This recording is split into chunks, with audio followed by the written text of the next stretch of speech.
안녕하십니까, 용선 목사입니다. 오늘 함께 나눌 말씀은 사도행전 8장 26절부터 40절까지 말씀이 되겠습니다. 한번 지금까지 내용을 간단하게 한번 정리를 해보고 시작할까요? 예루살렘에 임한 엄청난 박해 사건으로 인해서 일부 사도들을 제외하고 성도들은 사방으로 뿔뿔이 흩어졌다고 했습니다. 그러나 그것조차도 하나님의 섭리로 바꿔놓으신 하나님의 철저하신 계획 가운데 비로소 복음이 땅끝까지 전해지기 시작했습니다. 그 중에 초대 7명의 집사 중에 빌립 집사를 통해서 그 유대인들이 인간 취급도 하지 않던 그 사마리아인들에게 복음이 전해졌습니다. 그리고 그들이 세례를 받는 일까지 벌어졌습니다. 이 사건이 얼마나 놀라운 사건이었는가 하면 이 소문이 예루살렘에 퍼지자마자 사도들은 정말 깜짝 놀랐고 즉시로 이것이 사실인지를 확인하기 위해서 그 베드로와 요한 사도를 사마리아 성으로 급파하기까지 했던 것이죠. 자, 유대교의 박해를 피해서 빌립 집사가 사마리아 성에 간 것은 결코 우연한 일이 아니었습니다. 당시 유대인이라면 당연히 절대로 가서는 안 되는 지역이 몇 군데가 있었는데 그 중에 가장 첫 번째가 바로 이 사마리아 지역이었기 때문입니다. 유대인이었던 빌립 집사는 당연히 유대인들이 사마리아인들을 어떻게 생각한다는 것을 당연히 알고 있었고 그 사마리아인들을 정말 짐승처럼 여긴다는 사실을 너무나 잘 인지하고 있었습니다. 그렇기 때문에 인간적으로는 절대 빌립 집사도 그 사마리아 지역으로 가서 복음을 전할 생각을 조금도 하지 않았을 것입니다. 그러나 그가 사마리아 땅에 가게 된 것은 누구 때문이었습니까? 네, 성령 하나님의 적극적인 개입과 인도하심 가운데 그것을 거부할 수 없는 하나님의 명령을 빌립 집사가 순종하게 되었던 것이죠.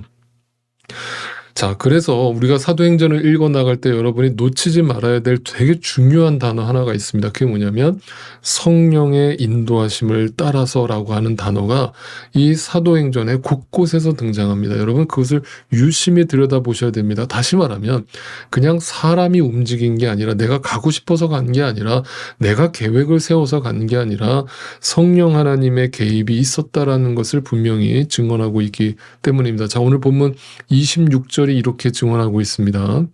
그런데 주님의 천사라고 하는 것은 주님의 영, 성령을 의미하기도 합니다. 빌립에게 말하였다. 일어나서 남쪽으로 나아가서 예루살렘의 가사로 내려가는 길로 가거라. 그 길은 광야길이다. 또 29절에도 성령이 빌립에게 말씀하셨다. 계속 성령이 지금 나타나서 빌립을 이끌고 계심을 보여주죠. 또 39절에 보시면 그들이 물에서 올라오니 주님의 영이 빌립을 데리고 갔다. 계속 성령 하나님이 빌립 집사를 이끌고 계심을 보게 됩니다. 자, 그러니까 분명하게 빌립 집사가 유대인임에도 불구하고 모든 유대인들이 꺼려하는 그 사마리아 지역으로 발걸음을 옮길 수 있었던 이유는 바로 성령 하나님의 음성에 귀를 기울였기 때문이라고 성경은 증언하고 있습니다. 자, 여러분, 성령 하나님의 음성을 들었다는 사람들이 오늘날도 굉장히 많이 있습니다. 기도 중에 하나님이 응답하셨다라고 주장하시는 분들이 많이 있습니다. 그런데 그 응답이라고 하는 것을 들어보면 전부 다 한결같이 자신에게 이로운 방향으로 응답하셨다는 겁니다. 항상 자신이 계획하고 원하는 방향으로 하나님이 응답하셨다는 겁니다. 그러면서 이렇게 간증하죠. 하나님이 인도하셨다. 하나님이 이렇게 축복하셨다. 그러니까 한마디로 자기에게 좋은 것은 다 하나님이 인도하신 것이고 자기에게 안 좋은 일이 벌어지면 하나님이 인도한 게 아니라는 거예요. 여러분 그거는 정말 성경을 모르는 사람이고 하나님을 모르는 사람이라고밖에 할 수 없겠죠. 여러분 만약에 오늘날 성령 하나님께서 여러분과 저에게 음성을 들려주셔서 우리를 하나님의 원하는 방향으로 우리를 이끌어 가신다면 분명하게 제가 미리 말씀드립니다. 분명히 여러분이 꺼려하는 것을 요구하실 것입니다. 절대로 내가 하기 싫어하는 것을 요구하실 것입니다. 빌립 집사가 성령의 음성에 순종했던 것은 자기 자신으로 볼 때는 절대 피하고 싶은 장소였으며 사람들이었습니다. 그러나 그는 그들을 구원하시려는 그 성령 하나님의 음성에 절대적으로 복종했습니다. 그 결과로 예루살렘 대박해 사건 이후에 가장 먼저 구원을 받게 되는 이방인 족속이 누가 되느냐? 바로 이 유대인들이 가장 혐오하는 사마리아 사람들이 된 것입니다. 이 사도행전의 증언은 오늘 우리의 신앙생활을 다시금 돌아보기에 충분해 보입니다. 자, 그런데 이제 이것이 끝이 아니었죠. 오늘 본문에는 빌립 집사가 바로 그 성령 하나님의 음성을 따라 또 다른 장소로 이동했음을 보여주고 있습니다. 성령님의 명령을 따라서 성령님이 남쪽 광야로서 이동하라는 음성을 듣자 빌립 집사는 그것에 순종하여서 광야로 남쪽으로 점점 길을 옮깁니다. 바로 그곳에서 우리가 익히 잘 알고 계시는 그 유명한 바로 에디오피아 여왕 간디게의 신하이자 에디오피아의 총재정 담당자이기도 한 네시를 만나게 되는 것이죠.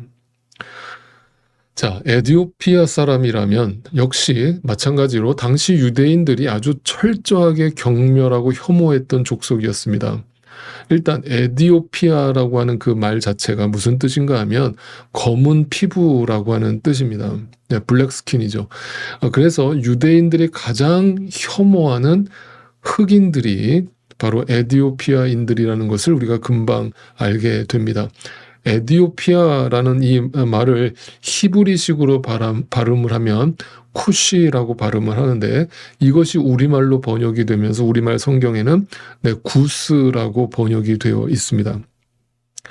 그러니까 이 구스인이라고 하는 것은 성경의 관점에서 보면 인류의 두 번째 시조였던 노아의 세 아들이 있었죠. 그 세 아들 가운데 아버지의 그 술 취한 그 하체를 보고서 덮어주지 않으므로 저주를 받았던 누굽니까? 바로 함의 후손들이었습니다. 그리고 심지어 그의 신분이 지금 뭐라고 얘기합니까? 내시였습니다. 여러분, 내시라는 게 뭡니까? 한마디로 선천적이든 후천적이든 고자였음을 의미합니다. 여러분, 유대인들은 고자 역시 하나님으로부터 저주를 받은 정말 인간 이하의 짐승처럼 취급을 했습니다. 한마디로 그런 인간들 근처에는 근처도 가지 않았고 그들과 말도 섞으려 하지 않았습니다.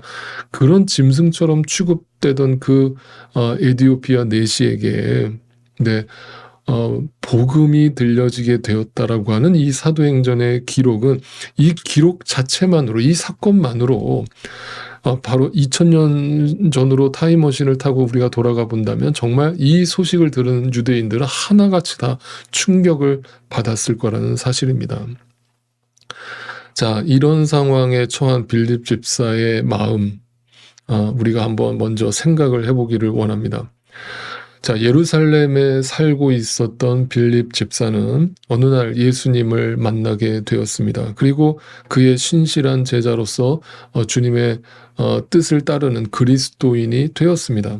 그리고 오순절날 성령의 강림 사건으로 촉발된 대부흥의 주인공이자 또한 초대교회의 초대 집사 7명에 선출되는 놀라운 명예를 얻게 되었습니다. 자, 그렇다는 것은 그의 믿음이 남들과 봤을 때, 비교했을 때 가히 놀라울 정도로 믿음이 출중했던, 믿음이 훌륭한 사람이었음을 우리가 짐작할 수 있습니다.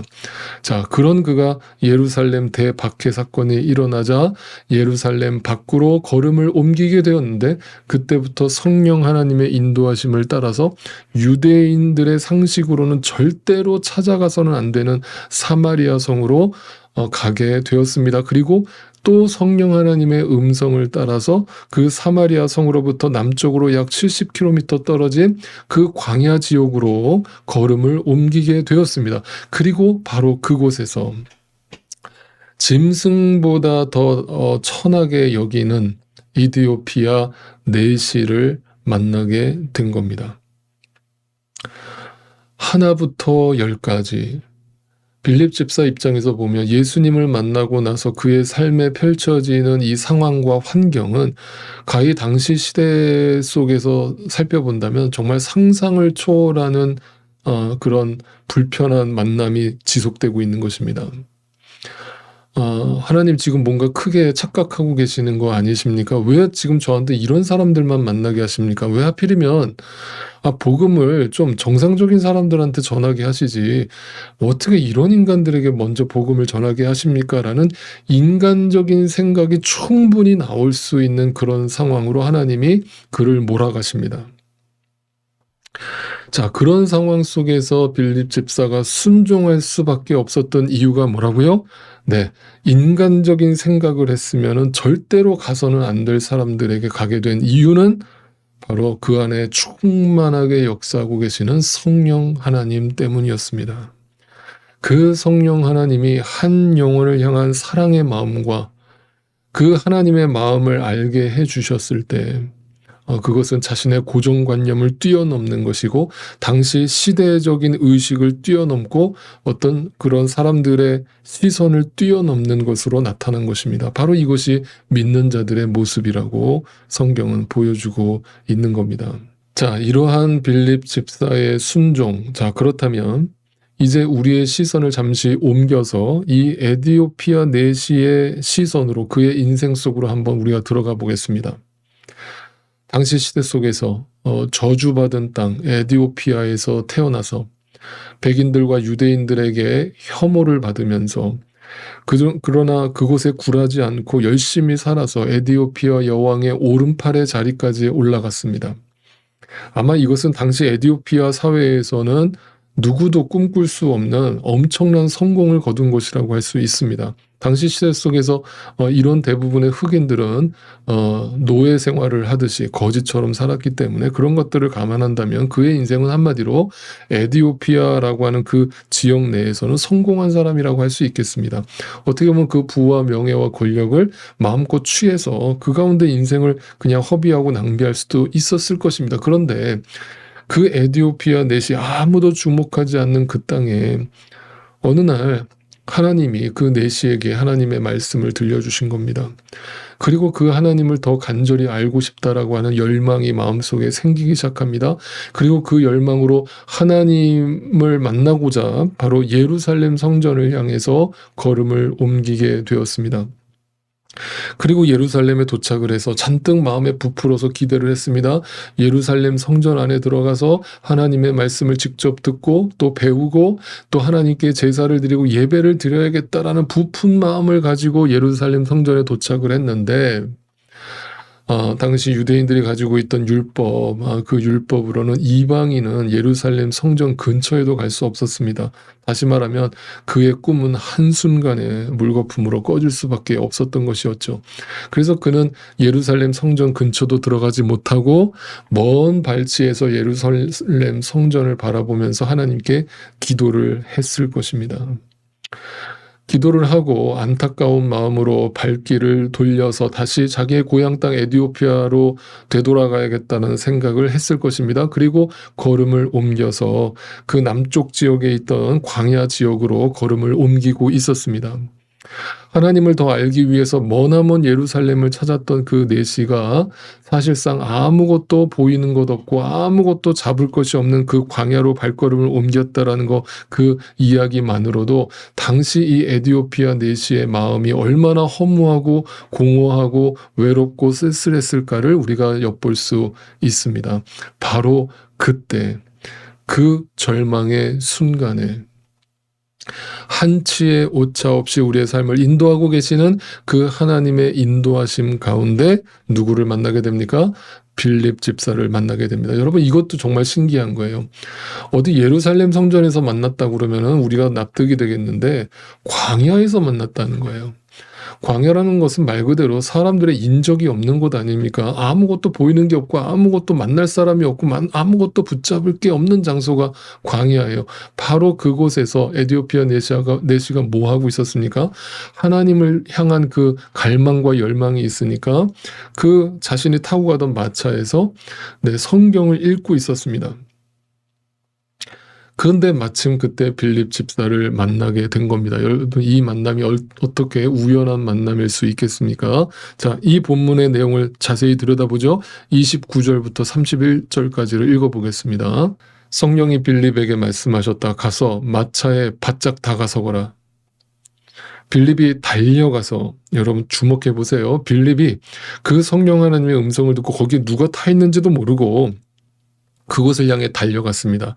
그 사람이 예언자 이사야의 글을 읽고 있는 것을 듣게 되었습니다. 그리고 이렇게 바로 질문했습니다. 그가 눈으로 보자마자 그가 에디오피아 사람이라는 걸 보자마자 깜짝 놀랐겠죠. 왜 또 하필 이런 사람에게 나를 보내십니까? 했겠죠. 그러나 분명한 것은 빌립 집사 마음속에는 성령 하나님의 인도하심이 있었기 때문에 확신 속에서 조금의 망설임 없이 묻습니다.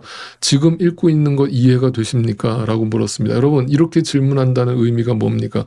누군가에게 당신 그거 이해하고 읽습니까? 라고 묻는다는 것은 내가 그 말을 가르쳐 줄게요. 나는 이해하고 있습니다. 라는 말 아닙니까? 이렇게 물으니까 역시 에디오피아 내시도 깜짝 놀라죠.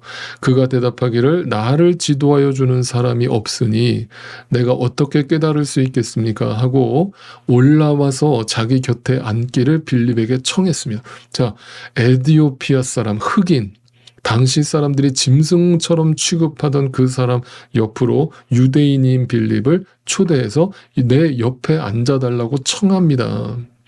이걸 청했다라는 것도 사실 대단한 용기이지만 빌립 집사는 조금의 망설임 없이 그 마차에 올라타서 그와 함께 성경 공부를 시작합니다. 자, 그런데 더 놀라운 게 뭔 줄 아십니까? 바로 그 타이밍에 그 이디오피아 내시가 읽고 있던 성경의 본문이 어떤 본문이었습니까? 바로 이사야에 기록되어 있던 메시아에 대한 예언을 담고 있는 내용이었습니다. 그래서 35절 빌립이 그 내용을 상세하게 설명하고 가르쳐 줍니다. 빌립은 입을 열어서 이 성경 말씀에서부터 시작하여 예수에 관한 기쁜 소식을 전하였다. 한마디로 복음을 전하였다. 누구에게? 에디오피아 흑인 내시에게, 고자에게, 아무도 쳐다보지 않는 인간 말종으로 취급하는, 짐승처럼 취급하는 그에게 기꺼이 하나님의 기쁜 소식 복음을 전하였다. 여러분 놀랍지 않습니까? 저는 이 본문을 읽을 때마다 지금도 머리카락이 쭈삣 섭니다. 정말 놀랍습니다. 여러분 정말 놀라워합시다. 왜냐하면 바로 우리가 이렇게 예수님을 알게 되고 만나게 되고 구원에 이르게 되었기 때문입니다. 동방의 한 작은 나라의 선교사들을 파송하시고 그들을 통해서 복음을 듣게 하시고 조상 대대로 흘러내려오던 그 복음이 오늘 우리에게까지 들려오기까지 그 모든 과정은 다 하나님의 섭리하심이었습니다. 하나님의 한치의 오차 없는 인도하심이었습니다. 저 유대인 빌립 집사와 에디오피아 흑인 내시를 광야에서 만나게 하시는 하나님의 인도하심이었습니다. 자, 그렇다면 이 하나님이 지금도 우리와 함께하고 계심을 여러분 정말 믿으십니까? 그렇다면, 믿으신다면 여러분 왜 가만히 계십니까? 왜 내가 원하는 길로만 가려 하십니까? 왜 내가 편한 사람하고만 만나려 하십니까? 성령 하나님이 때로는 내가 가기 싫어하는 사람, 절대 가서는 안 될 사람에게 가게 하신다는 사실을 왜 받아들이지 않으십니까? 기억하십시오. 에디오피아 내시가 예루살렘을 떠나기 전에 이미 성령 하나님께서는 그를 만나게 하시려고 빌립 집사로 하여금 사마리아를 떠나게 하셨습니다. 그리고 내시가 아무도 만날 수 없는 그 광야길에서 홀로 마차에 앉아 이사야 말씀을 읽으면서 하나님을 깨닫게 되기를, 알게 되기를, 믿게 되기를 마음으로 기도하면서 기다리고 있을 때 빌립 집사를 그곳에 당도하게 하셨습니다. 그리고 그곳에서 성경 말씀을 듣게 하시고 하나님의 살아있는 말씀을 듣게 하시고 그를 구원하셨습니다. 할렐루야. 여러분 오늘도 시간과 공간을 초월해서 한치의 오차 없이 우리의 삶 가운데 구원의 역사를 일으키고 계시는 그 놀라우신 하나님을 찬양합니다.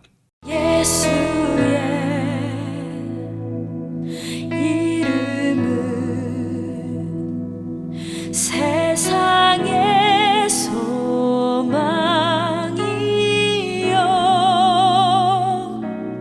예수의 이름은